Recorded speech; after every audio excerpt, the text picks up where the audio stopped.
Good morning all of you. जैसा कि आप जानते हैं, ज्ञानदूत कार्यक्रम डिपार्टमेंट ऑफ कॉलेज एजुकेशन एवं government over college Bikaner chemistry department की ओर से आयोजित किया जा रहा है। कल आपने न्यूक्लियर मैग्नेटिक रेजोनेंस पर डॉक्टर सीपी पोकर्णा जी से बहुत ही शानदार जानकारी प्राप्त की थी। आज मेरा पुनः अनुरोध है, डॉक्टर सीपी पोकर्णा सर, जो कि एसोसिएट प्रोफेसर हैं गवर्नमेंट कॉलेज किशनगढ़ के अंदर, एनएमआर विषय पर आप सभी को लाभान्वित करेंगे। Doctor CP Pokarna sir. Thank you doctor Bhojak. Gyandoot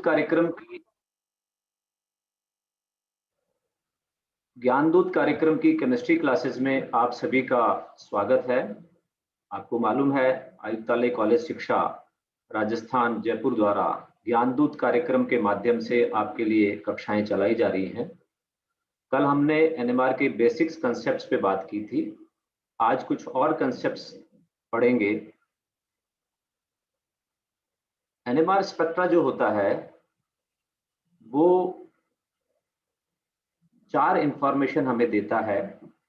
वो 4 जानकारी हमें क्या मिलती है वो पहले जानना जरूरी है। पहला है संकेतों की स्थिति। कोई भी एनएमआर स्पेक्ट्रम है उसमें कितने सिग्नल आए हैं, उससे क्या जानकारी मिलती है।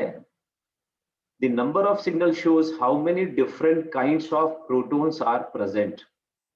कितने अणु या यौगिक में कितने प्रकार के प्रोटॉन यानी हाइड्रोजन है, इसकी जानकारी हमें नंबर ऑफ सिग्नल से मिलती है। अगर किसी स्पेक्ट्रम में एक सिग्नल है तो इसका मतलब है कि उस अणु या यौगिक में जिसका वो स्पेक्ट्रम है केवल एक ही प्रकार के प्रोटॉन हैं। 2 सिग्नल मिलते हैं तो वो 2 प्रकार के उसमें प्रोटॉन्स होंगे। 3 सिग्नल मिलते हैं तो इसका मतलब 3 प्रकार के प्रोटॉन्स हो सकते हैं। और इसी प्रकार से जितने सिग्नल होंगे उतने ही प्रकार के प्रोटॉन्स उस यौगिक में होंगे। ये महत्वपूर्ण जानकारी, पहली जानकारी हमें मिलती है नंबर ऑफ सिग्नल्स से। दूसरी है पोजीशन ऑफ सिग्नल्स। संकेतों की जो स्थिति है वो प्रोटॉन्स के इलेक्ट्रॉनिक वातावरण के बारे में बताती है। जैसे प्रोटॉन एलिफेटिक है या एरोमेटिक है या किसी ऐसे कार्बन से जुड़ा हुआ है जो प्राथमिक है, द्वितीयक है या तृतीयक है। प्राइमरी हो सकता है, सेकेंडरी हो सकता है, टर्शियरी हो सकता है। उससे जुड़े हुए प्रोटॉन की यानी प्रोटॉन का इलेक्ट्रॉनिक वातावरण हमें पोजीशन ऑफ सिग्नल से पता लगता है, क्योंकि सारे सिग्नल अलग अलग पोजीशंस पर आते हैं टीएमएस के सापेक्ष। तीसरी जो जानकारी मिलती है वो है इंटेंसिटी ऑफ सिग्नल से, संकेतों की तीव्रता से। प्रोटॉनों की संख्या जिनके कारण संकेत प्राप्त हुआ है वो जानकारी इसकी तीव्रता से मिलती है। यानी कोई संकेत यदि छोटा है, मान लीजिए वो एक प्रोटॉन के कारण है, तो जो 3 प्रोटॉन के कारण सिग्नल आएगा वो उसका लगभग 3 गुना होगा। उसकी ऊंचाई स्पेक्ट्रम में 3 गुना होगी। तो संकेतों की जो तीव्रता है वो प्रोटॉन्स की संख्या के बारे में महत्वपूर्ण जानकारी प्रदान करता है। चौथी जो इंपॉर्टेंट जानकारी मिलती है वो संकेतों के विपाटन से मिलती है, स्प्लिटिंग ऑफ सिग्नल से मिलती है। Signal splitting shows the number of protons on adjacent atoms. निकटवर्ती कार्बन पर प्रोटॉनों की संख्या। कोई संकेत है, अगर मान लीजिए वो 2 भागों में विभक्त हो जाता है, स्प्लिट हो जाता है, तो इसका मतलब है उसके पास वाले कार्बन पर भी कुछ प्रोटॉन उपस्थित हैं। 3 भागों में विभक्त होता है तब भी आप ये मान के चलिए कि पास वाले कार्बन पर कुछ प्रोटॉन उपस्थित हैं। 4 में भी विभक्त हो सकता है, 5 में भी हो सकता है और 6 में भी हो सकता है। इस प्रकार से कोई मल्टीप्लेट आपको प्राप्त हो सकता है। तो संकेतों का विपाटन भी हमें बहुत महत्वपूर्ण जानकारी प्रदान करता है। तो आपने देखा कि 4 प्रकार की जानकारी एनएमआर स्पेक्ट्रम से हमें मिलती है। संकेतों की संख्या से कितने प्रकार के प्रोटॉन हैं, संकेतों की स्थिति से इलेक्ट्रॉनिक वातावरण जो प्रोटॉन का है उसके बारे में जानकारी मिलती है, संकेतों की तीव्रता से प्रोटॉनों की संख्या का पता लगता है और संकेतों के विपाटन से, स्प्लिटिंग से हमें यह पता लगता है कि पास वाले कार्बन पर कितने प्रोटॉन्स उपस्थित हैं। अब कई प्रकार के प्रोटॉन्स हो सकते हैं।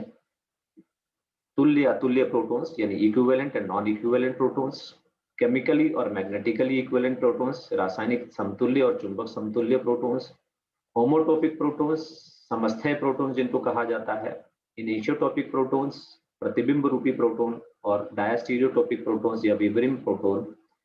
ये सब प्रकार के प्रोटॉन्स हो सकते हैं। ये जो इनिशियोटोपिक है, डायस्टीरियोटोपिक है, ये जो टर्म्स हैं ये स्टीरियोकेमिस्ट्री से संबंधित है। इनके बहुत ज्यादा डिटेल्स में हम नहीं जाएंगे। यहाँ केवल हम ये देखेंगे कि इक्विवेलेंट और नॉन इक्विवेलेंट प्रोटॉन से क्या मतलब है। समान या समरूप वातावरण वाले प्रोटॉन जो समान सामर्थ्य वाले क्षेत्र में अवशोषित होते हैं तुल्य प्रोटॉन कहलाते हैं, यानी जिनका सिग्नल एक आए एक, वो तुल्य प्रोटॉन होंगे। और जिन प्रोटॉन्स का वातावरण अलग अलग होता है, अलग अलग सामर्थ्य क्षेत्र में अवशोषित होते हैं, तो उनको हम नॉन इक्विवेलेंट प्रोटॉन्स या अतुल्य प्रोटॉन्स कहते हैं। ये कुछ उदाहरण आप देख रहे हैं, क्लोरोमीथेन का देखिए, इसमें 3 हाइड्रोजन है यानी 3 प्रोटॉन्स हैं। इसका केवल एक ही संकेत आता है, इससे तात्पर्य ये है कि इसमें केवल एक ही प्रकार के प्रोटॉन्स है, ये तीनों एक समान प्रोटॉन्स। 2-क्लोरोप्रोपेन में 2 सिग्नल मिलते हैं इसके एनएमआर स्पेक्ट्रम में। तो इसमें 2 प्रकार के प्रोटॉन्स हैं, कौन कौन से? देखिए, एक तो ये जो 6 प्रोटॉन्स हैं ये और एक ये जो CH प्रोटॉन है ये दूसरे प्रकार का प्रोटॉन है। तो इसमें 2 सिग्नल हमें मिलते हैं। 1-क्लोरोप्रोपेन में देखिए आपको 3 सिग्नल मिलते हैं। ये प्रोटॉन जो 2 हाइड्रोजन दिख रही हैं आपको, ये अलग प्रकार की, ये Cl से जुड़ी हुई हैं, Cl से जुड़े हुए कार्बन से जुड़ी हुई हैं। ये CH2 के कारण से भी एक सिग्नल अलग मिलेगा, क्योंकि ये एक तरफ CH3 से, दूसरी तरफ CH2 से जुड़ा हुआ है। और एक सिग्नल इस CH3 का मिलेगा जो इस CH2 से जुड़ा हुआ है। तो ये 3 अलग अलग प्रकार के प्रोटॉन्स कहलाएंगे और इसलिए हमें 3 सिग्नल प्राप्त होते हैं। अब ये देखिए उदाहरण एथेन का, इसमें सारे 6 हाइड्रोजन एक जैसे हैं, इसलिए इसमें एक सिग्नल आएगा। बेंजीन में भी सारे 6 प्रोटॉन एक जैसे होते हैं, इसलिए इनका एक ही सिग्नल आता है एनएमआर स्पेक्ट्रम में। एसीटोन में जो 6 प्रोटॉन हैं, 3 इधर मिथाइल ग्रुप से, 3 इस मिथाइल ग्रुप से, ये भी समान है क्योंकि दोनों तरफ से ये CO से जुड़े हुए हैं, कार्बोनिल समूह से जुड़े हुए हैं, इसलिए एसीटोन में भी एक सिग्नल आता है एसीटोन के एनएमआर स्पेक्ट्रम। ये कुछ उदाहरण हैं जिसमें हमें 2 सिग्नल प्राप्त होते हैं एनएमआर स्पेक्ट्रम में। ये देखिए, ये जो प्रोपेन है इसमें 2 प्रकार के प्रोटॉन्स हैं, जो A लिखा हुआ है ये CH3 और CH3 समान है। इन 6 प्रोटॉन्स का एक सिग्नल आएगा और ये जो 2 प्रोटॉन है इनका एक सिग्नल आएगा। सिमिलरली इथाइल क्लोराइड में भी 2 सिग्नल आएंगे, एक तो इन 2 प्रोटॉन्स के कारण और एक ये 3 प्रोटॉन्स के कारण। ये जो आइसोप्रोपिल ब्रोमाइड है इसमें भी आपको 2 सिग्नल मिलेंगे, एक सिग्नल तो इस CH3 और इस CH3 का यानी 6 प्रोटॉन्स का, और एक सिग्नल इस CH का जो अलग वातावरण में है। आइसोब्यूटाइलिन का उदाहरण आप देखें तो इसमें ये CH2 जो डबल बॉन्डेड कार्बन से जुड़े हुए हैं 2 हाइड्रोजन, इनका एक सिग्नल आएगा और ये दोनों मिथाइल समूह समान है क्योंकि दोनों इस कार्बन से जुड़े हुए हैं जो डबल बॉन्डेड कार्बन है। तो आइसोब्यूटाइलिन में हमें 2 सिग्नल प्राप्त होते हैं। पैराजाइलिन की बात करें तो पैराजाइलिन में भी 2 सिग्नल मिलते हैं। पैरा पोजीशन पर आप देख रहे हैं CH3 और CH3 है, एक दूसरे के साथ पैरा पोजीशन पे। ये 6 हाइड्रोजन जो है ये एक जैसी हैं और ये जो 4 हाइड्रोजन आपको दिख रही है एरोमेटिक रिंग की, ये दूसरा सिग्नल देंगी। इस प्रकार से इसमें 2 सिग्नल प्राप्त होते हैं। स्पेक्ट्रम में संकेत की स्थिति, जैसा भी मैंने बताया था आपको, ये इंगित करती है कि प्रोटॉन एलिफेटिक प्राइमरी है, सेकेंडरी टर्शियरी कार्बन से जुड़ा हुआ है, या एरोमेटिक है, वाइनिलिक है, एसिटिलिक है, या ऑक्सीजन नाइट्रोजन सल्फर हैलोजन से जुड़ा है या नहीं। अर्थात प्रोटॉन के वास्तविक इलेक्ट्रॉनिक वातावरण की जानकारी हमें प्राप्त होती है। तो स्पेक्ट्रम में संकेत की स्थिति बहुत इंपॉर्टेंट है TMS के सापेक्ष। तो वो क्या जानकारी हमें देती है कि उसका इलेक्ट्रॉनिक वातावरण अलग है। इलेक्ट्रॉनिक वातावरण अलग होने के कारण ही उसका सिग्नल अलग अलग जगह पर आता है, और इसको समझने के लिए हम नाभिकीय परिरक्षण और विपरिरक्षण भी देखेंगे, न्यूक्लियर शील्डिंग और डी शील्डिंग को। उसके पहले हम बात करते हैं प्रेरित चुंबकीय क्षेत्र की, इंड्यूस्ड मैग्नेटिक फील्ड। ये क्या होता है? प्रोटॉन चुंबकीय अनुनाद स्पेक्ट्रम पाने के लिए हम क्या करते हैं, अणु को चुंबकीय क्षेत्र में रखते हैं, जैसा कल मैंने आपको बताया था।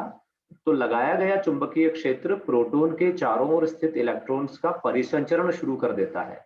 जो आपने चुंबकीय क्षेत्र लगाया है जिसमें उस अणु या यौगिक को रखा है, और प्रोटॉन्स के चारों ओर निश्चित रूप से इलेक्ट्रॉन्स होते हैं, उनका सर्कुलेशन शुरू हो जाता है। और जब कोई भी चार्ज पार्टिकल में सर्कुलेशन होगा तो क्या होगा?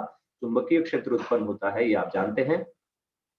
तो प्रोटॉन के चारों ओर जो इलेक्ट्रॉन्स हैं उनके सर्कुलेशन के कारण द्वितीयक चुंबकीय क्षेत्र, सेकेंडरी मैग्नेटिक फील्ड डेवलप होता है, जिसे प्रेरित चुंबकीय क्षेत्र यानी इंड्यूस्ड मैग्नेटिक फील्ड कहते हैं।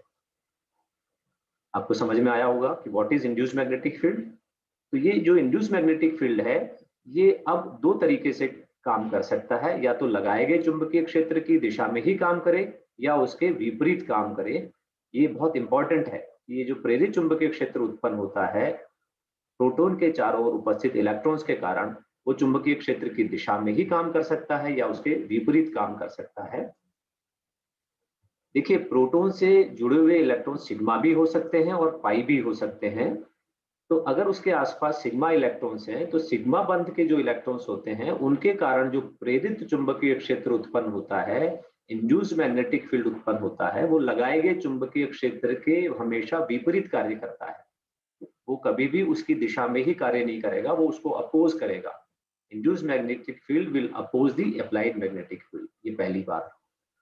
इसके विपरीत क्या होता है कि पाई इलेक्ट्रॉन्स अगर हैं प्रोटॉन के आसपास, तो उनके परिसंचरण के कारण, सर्कुलेशन के कारण जो इंड्यूस्ड मैग्नेटिक फील्ड डेवलप होगा, प्रेरित चुंबकीय क्षेत्र उत्पन्न होगा, वो प्रोटॉन की स्थिति के अनुसार या तो लगाए गए चुंबकीय क्षेत्र के विपरीत या उसी की दिशा में कार्य करेगा। मतलब ये है कि अगर पाई इलेक्ट्रॉन्स के कारण इंड्यूस्ड मैग्नेटिक फील्ड डेवलप हो रहा है, तो वो प्रोटॉन की स्थिति के अनुसार, ये बहुत इंपॉर्टेंट बात है, ध्यान रखिएगा इसको, आगे आप समझ जाएंगे।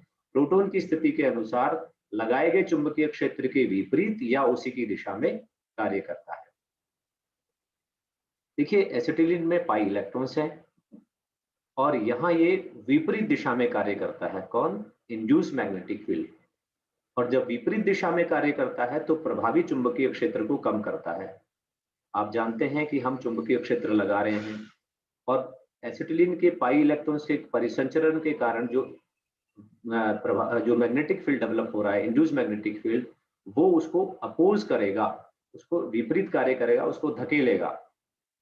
तो एसिटिलीन के जो पाई इलेक्ट्रॉन्स होते हैं, इसको प्रोटोनों का परिरक्षण कहते हैं, इसको शील्डिंग कहते हैं, क्योंकि वो उसका विरोध कर रहा है, इसलिए इसको कहते हैं शील्डिंग, हिंदी में कहते हैं परिरक्षण।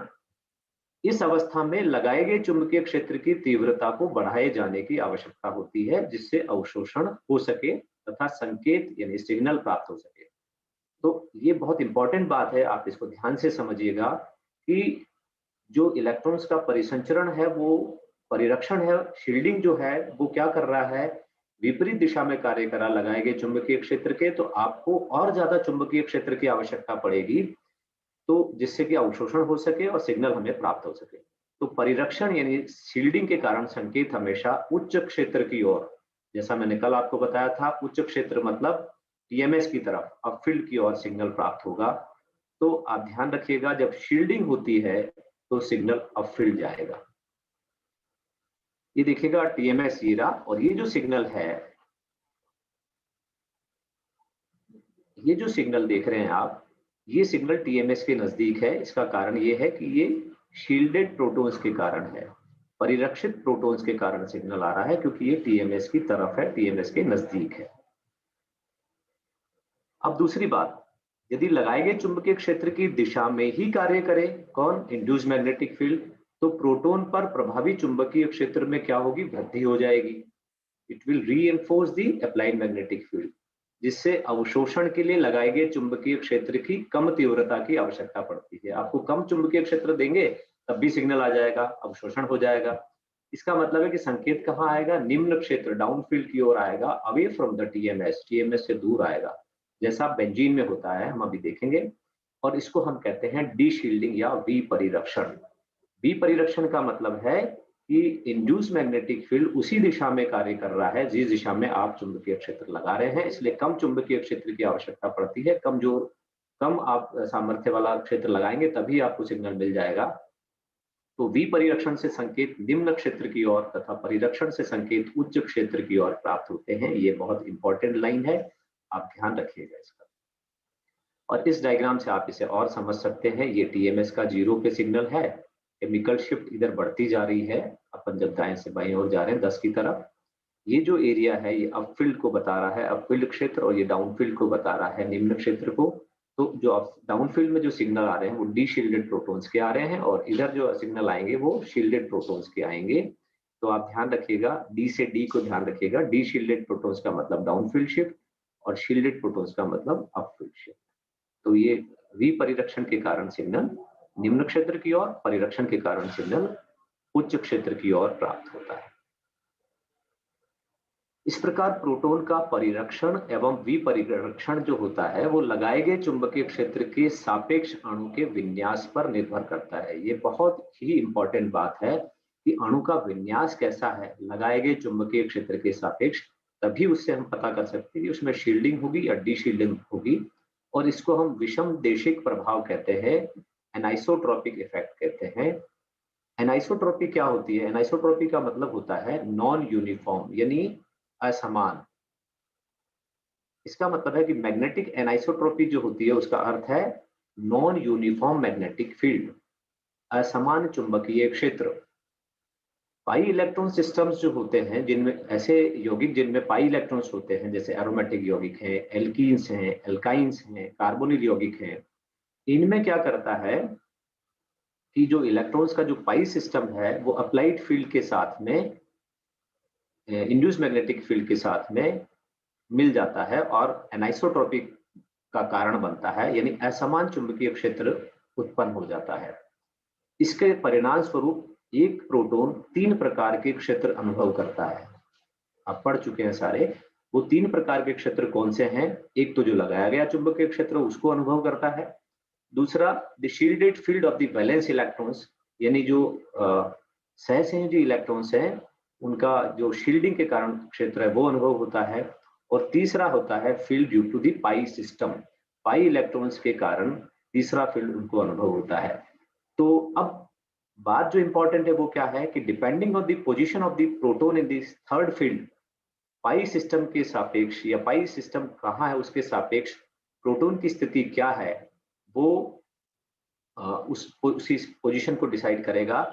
ये शील्डेड हो सकता है, अगर शील्डेड होगा तो स्मॉलर डेल्टा पर यानी टीएमएस की तरफ सिग्नल आएगा, और अगर डी शील्डेड है तो लार्जर डेल्टा यानी टीएमएस से दूर सिग्नल आएगा।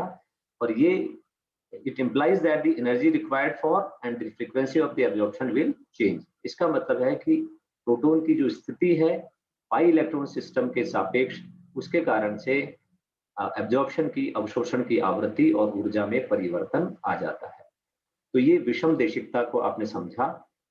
अब विषम देशिक प्रभाव 2 प्रकार का हो सकता है, डायमैग्नेटिक एनाइसोट्रॉपी, प्रतिचुंबकीय विषम देशिकता जिसको कहते हैं, ये इसका उदाहरण एल्काइन है और सिग्नल अपफील्ड जाएगा, ये मैंने यहाँ लिखा है आपके सामने। पैरामैग्नेटिक एनाइसोट्रॉपी जो होती है अनुचुंबकीय विषम देशिकता, वो एल्कीन और बेंजीन में देखी जा सकती है, और सिग्नल कहाँ जाता है? डाउनफील्ड जाता है। देखिए एल्काइन का उदाहरण लेते हैं, एसिटिलीन अणु का। इससे आपको बिल्कुल क्लियर हो जाएगा कि डायमैग्नेटिक एनाइसोट्रॉपी किस प्रकार से काम करती है। लगाए गए चुंबकीय क्षेत्र की दिशा आप देख रहे हैं नीचे से ऊपर की ओर है। ये अणु की स्थिति है, ये सापेक्षिक अणु की जो स्थिति है, प्रोटॉन्स की जो सापेक्ष स्थिति है वो इंपॉर्टेंट है। यहाँ पर देखिए अणु इस प्रकार से व्यवस्थित हो गया है वर्टिकल स्टेट में। अब जो इंड्यूस मैग्नेटिक फील्ड है वो इस प्रकार से काम कर रहा है, इस प्रकार से काम कर रहा है, और प्रोटॉन के यहाँ पर देखिए कि ये लगाए गए चुंबकीय क्षेत्र के विपरीत दिशा में है। इसका मतलब क्या है? ये प्रोटॉन शील्डेड प्रोटॉन है, परिरक्षित प्रोटॉन है, और जैसा मैंने आपको अभी बताया था कि जब ऐसा होता है तो सिग्नल कहाँ जाता है? अपफील्ड जाता है, क्योंकि आपको और ज्यादा चुंबकीय क्षेत्र लगाने की आवश्यकता पड़ेगी। जब ये विरोध करने वाला कोई क्षेत्र आ गया है तो ये वाला जो क्षेत्र आप लगा रहे हैं ये ज्यादा मात्रा में इसकी आवश्यकता पड़ेगी, और इसलिए ये शील्डेड प्रोटॉन है और सिग्नल कहाँ जाएगा? टीएमएस की तरफ जाएगा। ये विषम देशिक क्षेत्र उत्पन्न हुआ है, डायमैग्नेटिक एनाइसोट्रॉपी इसको कहा जाता है।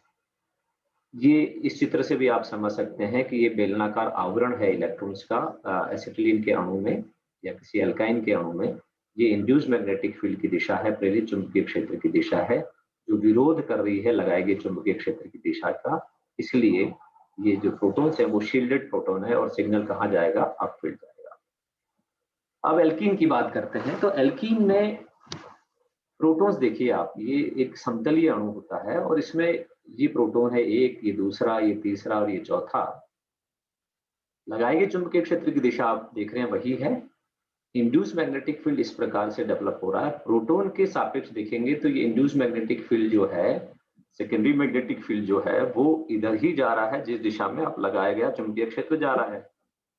तो इसका मतलब प्रोटॉन डी शील्डेड हैं, ये आपको कम चुंबकीय क्षेत्र देने से ही अवशोषित हो जाएंगे, यानी ट्रांजिशन हो जाएगा और आपको सिग्नल मिल जाएगा। तो इसकी जो शिफ्ट होगी वो कहाँ होगी, डाउनफील्ड होगी, टीएमएस से दूर होगी। तो ये जो प्रोटॉन्स हैं ये डी शील्डेड प्रोटॉन्स हैं और ये जो प्रभाव है ये पैरामैग्नेटिक एनाइसोट्रॉपी कहलाता है, अनुचुंबकीय विषम देशिकता इसको कहते हैं। अनुचुंबकीय विषम देशिकता जो है वो बेंजीन में देखिए आप, बेंजीन में रिंग करंट होता है और इसमें पैरामैग्नेटिक एनाइसोट्रॉपी भी आपको देखने को मिलती है। ये बेंजीन का अणु है जो समतलीय रूप से व्यवस्थित रहता है और प्रोटॉन केवल दो आपको इसमें खोल के दिखाए गए हैं, एक ये रहा और एक ये रहा। ये देखिए ब्लू लाइंस जो दिख रही हैं ये सर्कुलेटिंग पाई इलेक्ट्रॉन्स हैं। पाई इलेक्ट्रॉन्स इस प्रकार से सर्कुलेट करते हैं, इनके कारण से प्रेरित चुंबकीय क्षेत्र, इंड्यूस मैग्नेटिक फील्ड उत्पन्न होता है, उसकी दिशा क्या है, ये वाली दिशा है।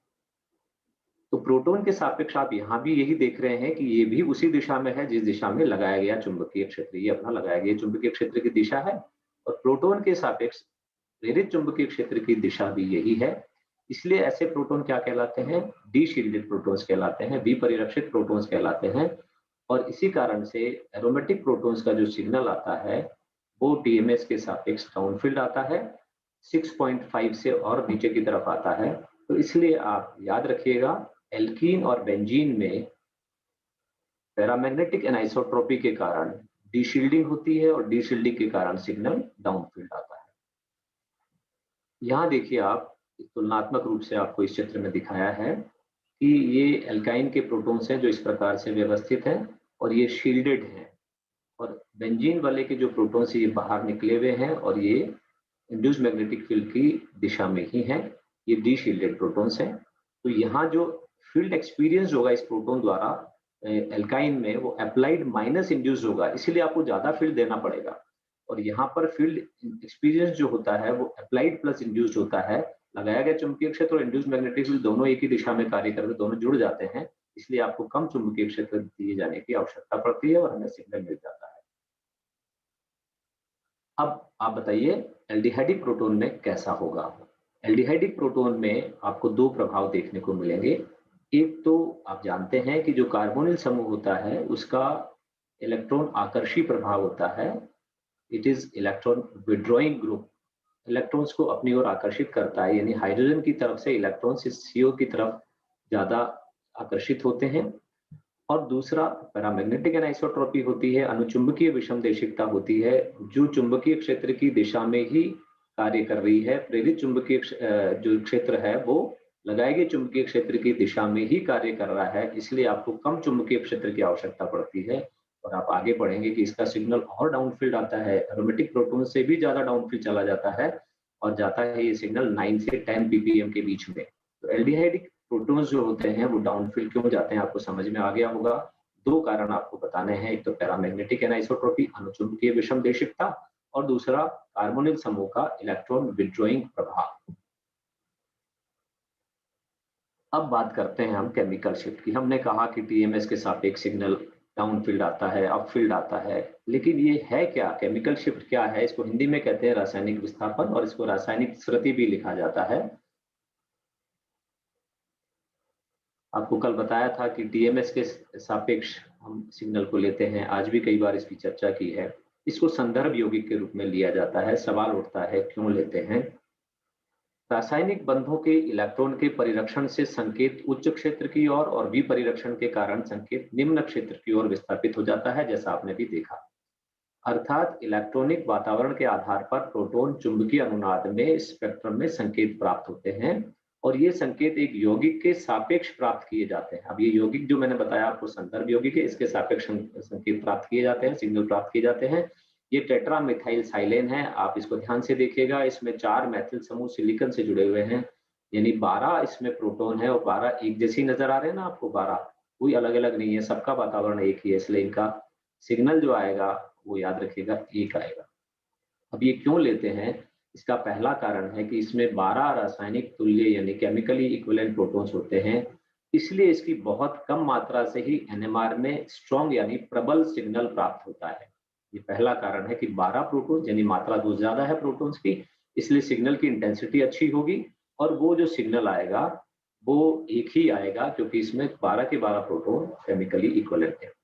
दूसरा कारण है कि सिलिकॉन की विद्युत ऋणता कम होने के कारण इसके प्रोटॉन अत्यधिक परिरक्षित होते हैं।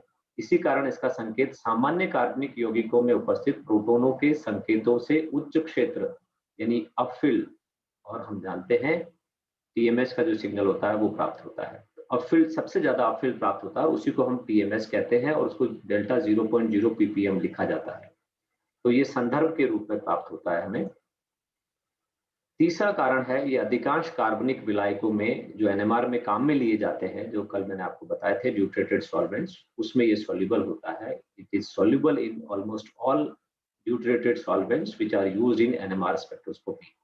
इसके अलावा ये इनर्ट होता है, अक्रिय होता है। कार्बनिक यौगिकों से इसकी क्रिया की या कोई नया कंपाउंड बन जाए ऐसी कोई संभावना नहीं रहती है। और एक और कारण है इसका कि इसका जो बॉइलिंग पॉइंट होता है बहुत कम होता है, 27 डिग्री। इसलिए इसको जब अपन को कंपाउंड वापस प्राप्त करना होता है, रिकवर करना होता है कंपाउंड, तो बॉइल ऑफ करके इसको अलग किया जा सकता है और हमें अपना कार्बनिक यौगिक शुद्ध अवस्था में प्राप्त हो जाता है।